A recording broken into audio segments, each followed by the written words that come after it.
Hello everyone. My topic for today's presentation is Future of Virtual Reality to Manage Patient Anxiety in Dental Settings. And I want to thank my advisor, Dr. Hunter, who supported me throughout this project.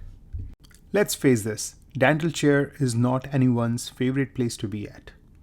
Anxiety associated with dentistry is among the most common causes of anxiety, which ranges from slight uneasy feeling in the dental chair to a severe phobia and anticipation of pain during dental treatment. There is a 4S rule which talks about the four main triggers of stress which are the reason for anxiety of patients undergoing dental treatment. It is sight, sound, sensation, and smell.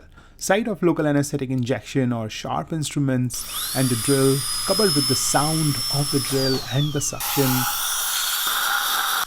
sensation of rotary instruments and ultrasonic scalers, along with the smell that is accompanied by all the things that we use in dental office, it is more likely than not the patient will feel anxious and under stress during the dental treatment. So for this presentation, my objective is to explore potential of replacing the eye protection glasses that we always ask our patients to wear during the dental treatment with virtual reality goggles.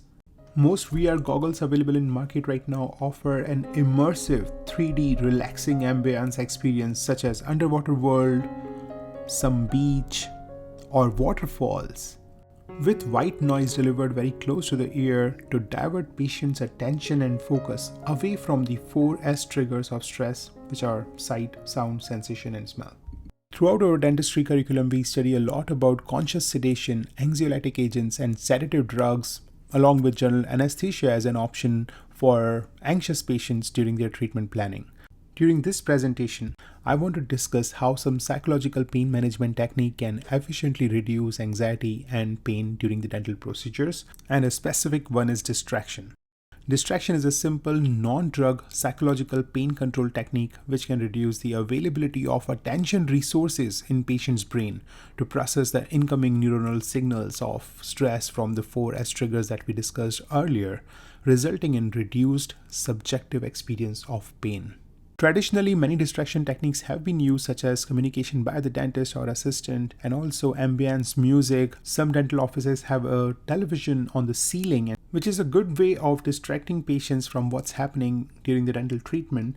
It is often blocked by the dentist and dental assistant's head with the mask and with their face shield, all the sharp instruments and handpieces heading towards the mouth, sound of drill, sound of suction, and all other distractions that ultimately take them towards those 4S of stress during the dental treatment, causing anxiety. Given this background, virtual reality has been used as a distraction method to reduce anxiety and pain in various clinical settings, including dentistry, in recent years.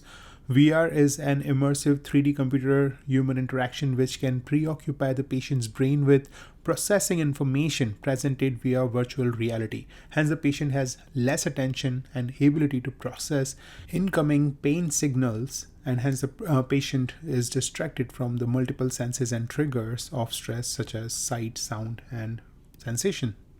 Most of the research that was available was in pediatric dentistry domain. VR distraction found useful in different age group of children, children with learning disability, children with autism spectrum disorder, and also in different age groups. While another study suggested that older population found VR less valuable compared to the younger population. However, the future cohort of the older population will have more exposure to virtual reality, which forecasts increase in the use of VR goggles in dental settings for the future tech-savvy population as an anxiety management technique. My objectives for this RIO project is, number one, to review the present uses of virtual reality goggles in dental settings to reduce patient anxiety. Number two, to explore potential virtual reality equipment design to improve access to oral cavity. And number three, to discuss ethical and medico-legal considerations of using VR in dental settings. My research method included performing scoping literature review from various medicine and dentistry databases such as Medline, PubMed, and Google Scholar, and some databases from computer sciences, also courtesy to computer science department of Dalhousie University, and the professor who offered me some articles related to this entire topic of distraction using virtual reality. And here are some of my key terms to search.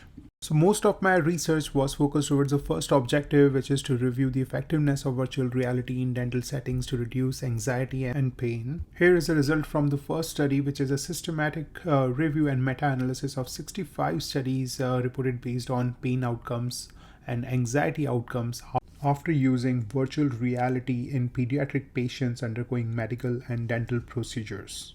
Well, this is another study where 50 patients were screened for dental extractions and they had consecutive experience, one with VR, one without VR, and various other studies done involving virtual reality application in patient anxiety management. They all had kind of a similar conclusion where evidence was not enough. There was chances of bias, but still overall the study suggested that use of virtual reality in dental settings, especially in pediatric patients, has a positive effect on anxiety and pain management. Moving on to the second objective, to explore the potential VR equipment design to improve access to oral cavity. A study comparing the effect of video glasses versus nitrous oxide for analgesia during dental procedure.